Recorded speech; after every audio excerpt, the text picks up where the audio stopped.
What's up, champs? Welcome to another episode of the Short Shifts Fantasy Hockey Podcast, brought to you by Keeping Karlsson. I'm your host, Louis Ezekiel, joining you here on this fine Tuesday evening. Hopefully, many of you are involved in your fantasy hockey playoffs this week. For those playing in the Keeping Karlsson Ultimate Patron Fantasy League, good luck, whether you are in the playoffs, in the consolation bracket. Make sure that you are doing all you can to win, because your games have serious implications for your tier next year. Don't forget, there are players who, we always have some attrition among our GMs, so you've always got a chance to move up as long as you finish as best you can. Really happy to come at you. If you are in the playoffs right now, in whatever league you are in, I hope it's going well for you. If you're getting ready to start next week, wishing you the best there as well. But let's get right to the biggest story of the day. And that, of course, is the injury to Leon Draisaitl.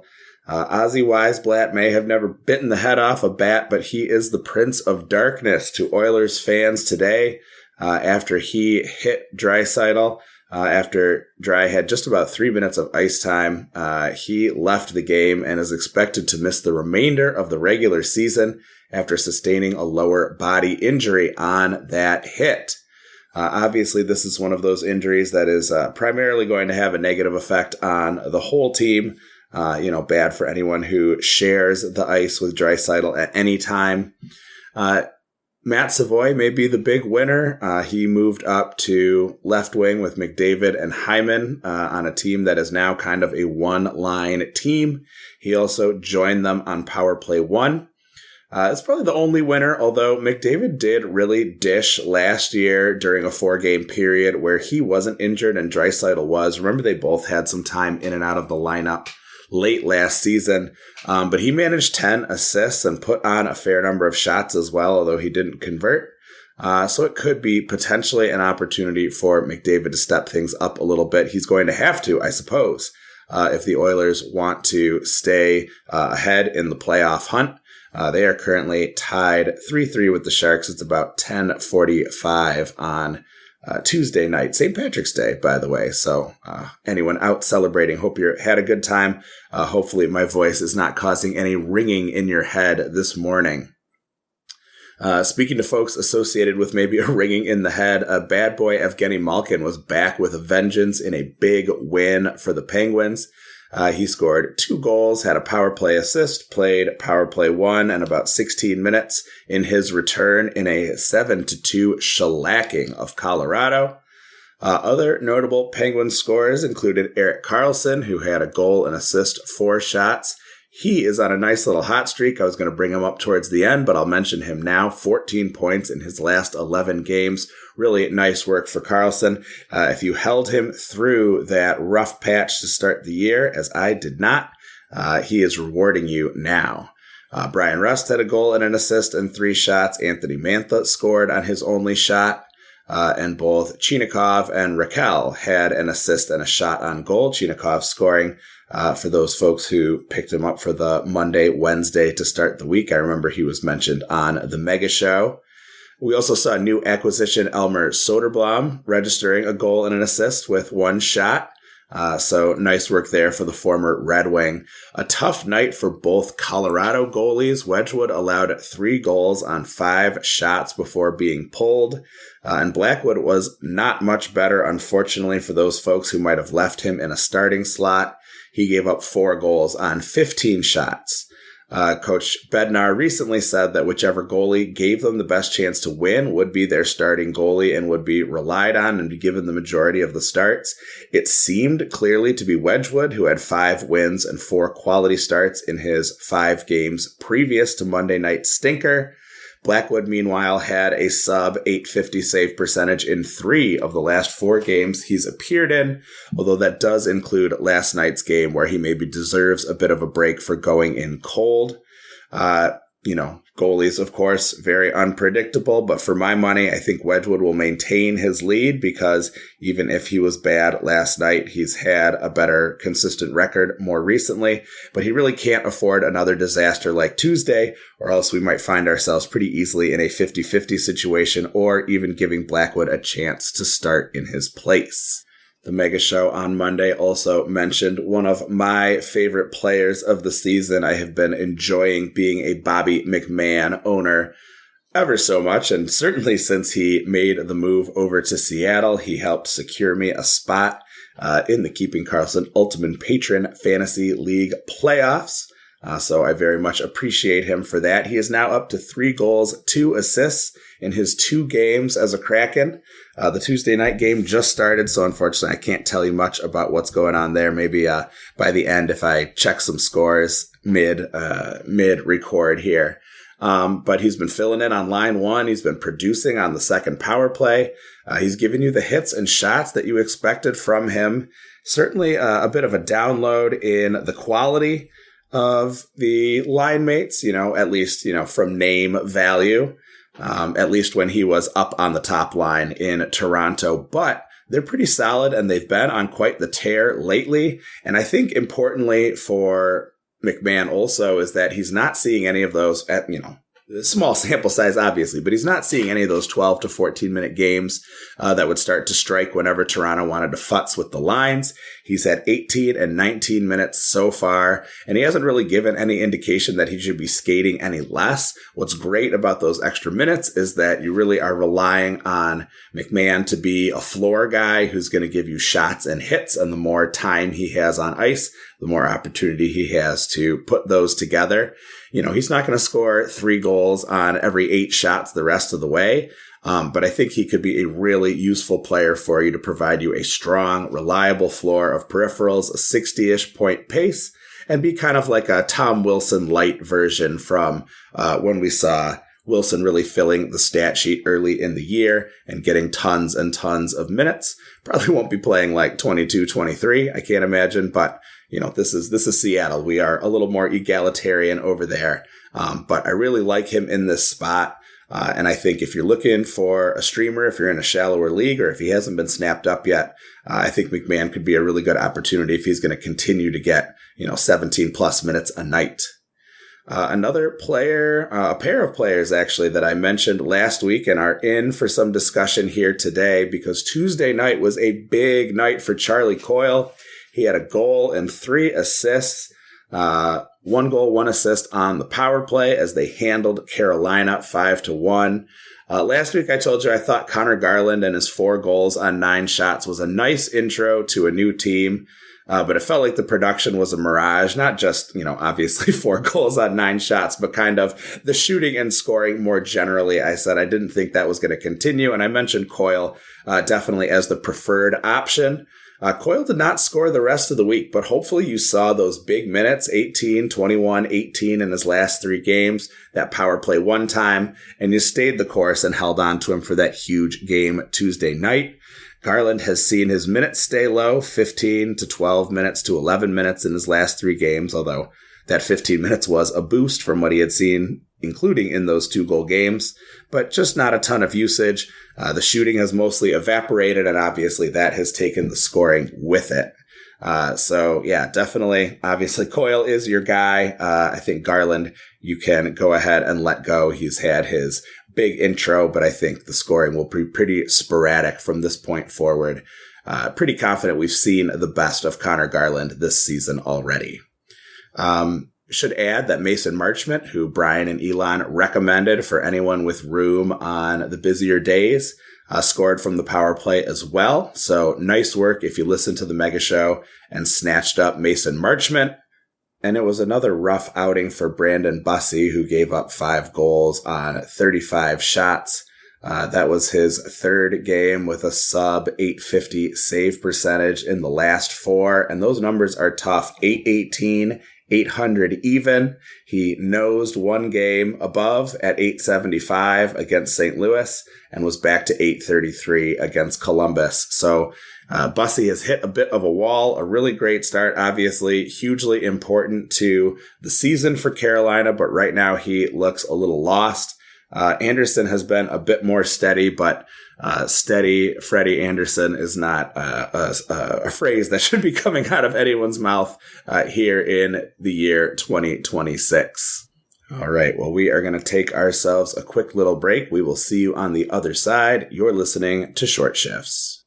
DraftKings Sportsbook, an official sports betting partner of the NHL, is built for the fastest game on ice. With player props and live betting, every shift, every shot, every save gives you options to get in on the game with DraftKings Sportsbook. I'm taking a look at the odds right now as of March 15th. I like looking at the awards odds. The Vezina is the most interesting to me right now. Vasilevsky is currently the favorite. He's coming off a weak game against Carolina yesterday. I feel like the field is still kind of wide open. I wonder if someone could still win it. Sorokin is next in the list. If you have an idea of who you think is going to win the Vezina, take a look at DraftKings Sportsbook. By the way, new customers bet just $5. If your bet wins, you'll get $300 in bonus bets instantly. Download the DraftKings Sportsbook app and use code THPN. That's code THPN to turn $5 into $300 in bonus bets if your bet wins. In partnership with DraftKings, the crown is yours. Gambling problem? Call 1-800-GAMBLER. New York, call 8778-HOPE-NY or text HOPE-NY. Connecticut, call 888-789-7777 or visit ccpg.org. On behalf of Boot Hill Casino in Kansas, wager tax pass-through may apply in Illinois. 21 plus in most states. Void in Ontario. Restrictions apply. Bet must win to receive bonus bets which expire in 7 days. Minimum odds required. For additional terms and responsible gaming resources, see dkng.co/audio. Limited time offer. Copyright 2026. NHL all rights reserved. Welcome back to Short Shifts. Wanted to touch on a couple other things from the mega show as well. They talked about Cole Hutson, brother of Lane, signed in Washington to his entry-level contract.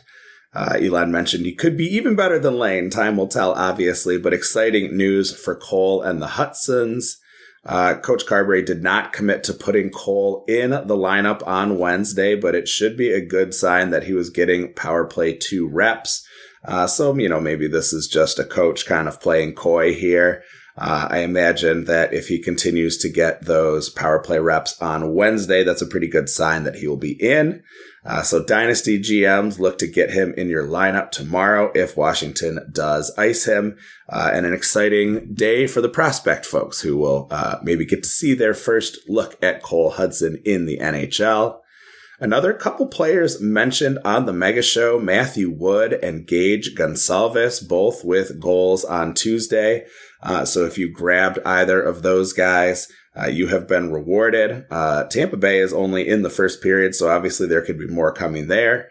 And it looks like Nashville got past Winnipeg with some help from that Matthew Wood goal. So quite the hot streak for Matthew Wood, and nice to see Gage hitting the score sheet as well. I know that's exciting news for my co-host Ryan, who picked him up, and anyone else who added him to the lineup. Credit to Elias Pettersson, off the schneid with 2 goals Tuesday on 2 shots in the first period. His first goals since January 13th. I will try not to wallow too much in the fact that it is against me. I suppose I got all last week with him doing very little against this same team, so I'm going back to back against this opponent. So, I guess I should take what I could get that he was pretty crummy last week and for many of the weeks before. I will roll with the punches here, but that is against Florida. And Florida has kind of been mailing it in a bit recently. I guess we can jump over to them because they did have some news as Seth Jones has made his return, first game since the Winter Classic. He was very effective prior to his injury. He had a power play goal and 4 assists, 3 of them on the power play in the 5 games, before leaving after just 3 minutes on the ice against the Rangers on January 2nd. But it should be noted the team he's coming back to is not a ton like the one that he left. Like I said, Florida has been really rough lately. They are eliminated from contention. We know that they are not going to three-peat. I imagine they are quite tired from all the hockey that they have played over the last few years. But not a team that I would really be running to grab anyone on, especially not a goalie, as it has been very rough in a lot of these recent games for those Florida goalies.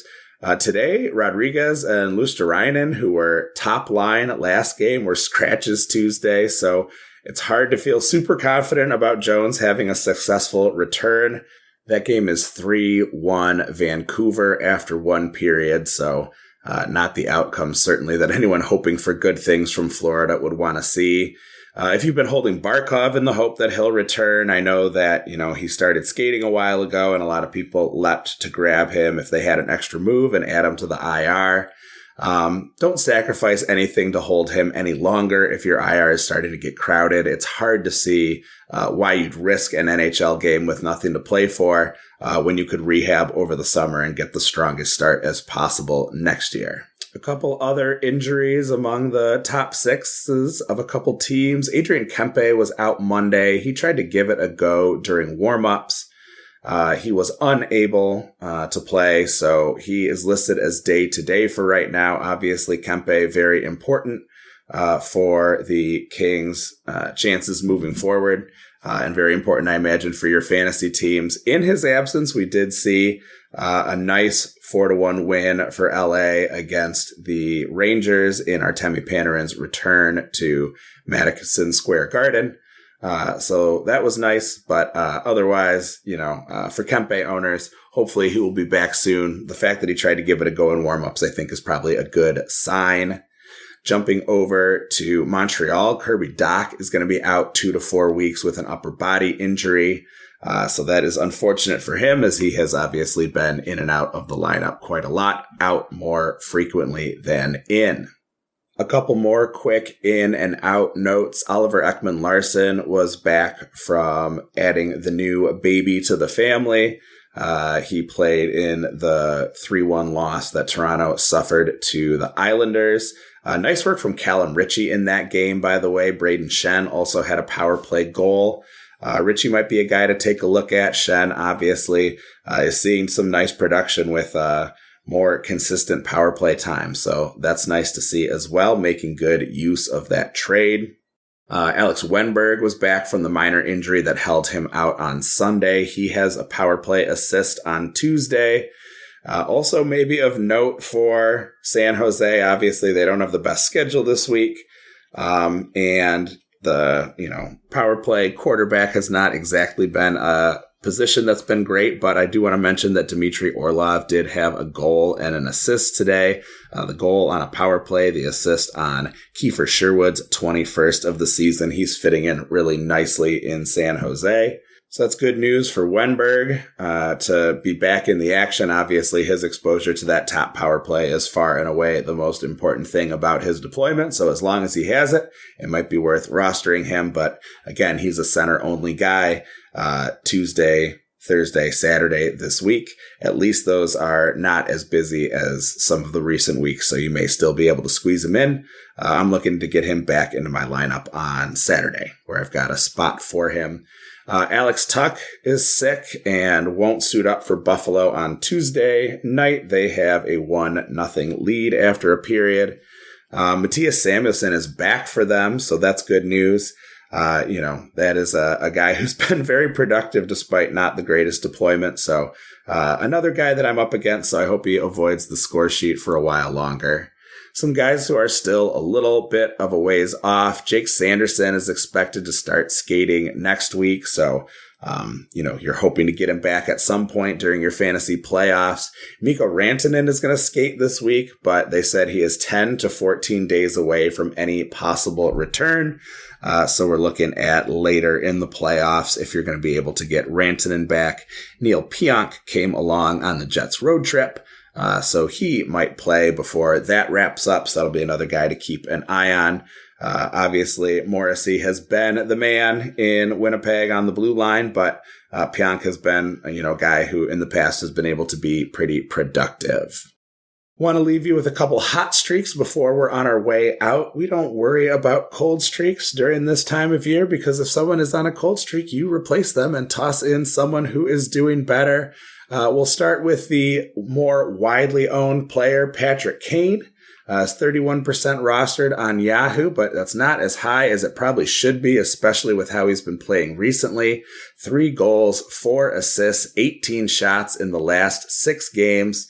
on power play 1, playing 18 to 20 minutes a night for a team that is pretty desperate for wins. Obviously, not having Dylan Larkin out there for them is a downgrade across the centers that are available. But Kane has been doing what he can to put the team on his back. Those shots are really nice to see.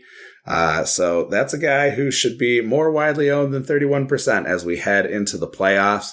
Another hot player, more widely available, Frank Nazar, who is 17% owned on Yahoo, has 4 goals and 5 assists, 13 shots in his last 7 games. So not shooting as much as Kane, which may make you nervous, especially if you're like Elon and shots are your favorite thing there is. But he is getting top power play time. Teams with nothing to lose are pretty fun this time of year. I think they let loose a little bit. They want to see what their players can do. Those playoff teams tend to get more conservative. You might start seeing some key players getting benched. So, unlike Kane's situation where the center depth has been tested, Nazar's, on that second line and has sort of what you would expect in terms of his Chicago teammates. So yeah, not as much shooting, but more scoring lately. And again, big minutes, power play 1. Both those guys could be really nice options to fill in for you if you've got the space over the remainder of this week. And that brings us to the end of this show. Thank you so much for joining me. If you enjoyed the show, please consider joining the Keeping Karlsson Patreon group at keepingkarlsson.com/patron, where super supporters receive ad-free episodes and you can interact with Brian, Elon, the Short Shifts crew, and hundreds of other talented fantasy managers on our active Discord server. I mentioned it several times, but check out GameDayTweets.com to get all the best information from X. You can search team by team. You can search tweets by player name. Super useful. They've got a great array for the starting goalies. And always the sources are really reliable. You are not getting any, wild theorizing here. It is the tried and true stuff. No one in the business knows the reliable sources for all 32 NHL teams better than Elon and Shams. Please visit that site and the other great sites we use to research our episodes at Yahoo, Frozen Tools, and Natural Stat Trick. Our intro and outro music was created by Pat Roach. And until we see you next time, play smart and keep your shifts short.